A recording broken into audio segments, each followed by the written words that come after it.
వ్యక్తులు చేసిన తప్పులు రాష్ట్ర ప్రభుత్వం మీద పడుతున్నాయి. ఈ రోజున ముఖ్యమంత్రి గారు దీనికి ఆయన ఇబ్బంది పడతా ఉన్నారు.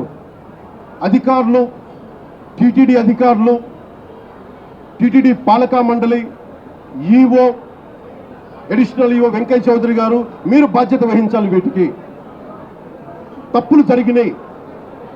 మీరు విఐపి యాటిట్యూడ్ మానేసేయండి. దీపాంకర్, వైస్ ప్రెసిడెంట్ దీపాంకర్ ఘోష్ గారు కూడా ఇదే చెప్తా ఉన్నారు. ప్రతి టెంపుల్లో విఐపి ఫోకస్ ఎక్కువైపోయింది. మనకు కావాల్సింది నాట్ అబౌట్ విఐపి ఫోకస్ కాదు. మనకు కావాల్సింది సగటు భక్తుడు, సామాన్య భక్తుడు వచ్చి క్షేమంగా ఇంటికి వెళ్ళాలి. దానికి చర్యలు మీరు ఏం తీసుకుంటున్నారు? ఈ దృష్టితో ఆలోచించకపోతే ఇలాంటి దృష్టాంతాలు, దుర్ఘటనలు మళ్ళీ జరిగే అవకాశాలు ఉన్నాయి. ఇప్పుడైనా ఈఓ గారు కానీ, ఏఈఓ గారు కానీ మీరు మేల్కొని, మీరు పాలకా మండలి మేల్కొని, చైర్మన్, టీటీడీ చైర్మన్ మీరు కూడా మేల్కొని, భవిష్యత్తులో ఇలాంటి దుర్ఘటనలు జరగకుండా చనిపోయిన ప్రతి వ్యక్తికి టీటీడీ తరపు నుంచి, పోలీసు తరపు నుంచి, పాలకా మండలి తరపు నుంచి మీరు వెళ్ళి పరామర్శించేలా చేస్తాం. అలాగే ముఖ్యమంత్రి గారు దాని మీద ఎక్స్ గ్రేషియా ప్రకటిస్తారు.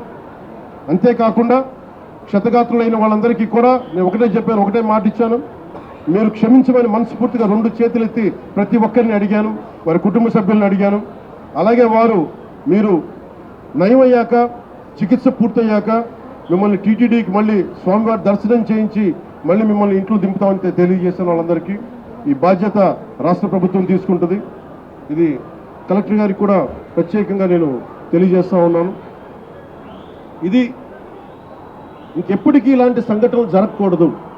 ఈ విఐపి ట్రీట్మెంట్ ఆగిపోవాలి. విఐపి ఫోకస్ నుంచి కామన్ మెన్ ఫోకస్కి రావాలి ప్రతి టెంపుల్. నేను అదే కోరుకుంటా ఉన్నాను.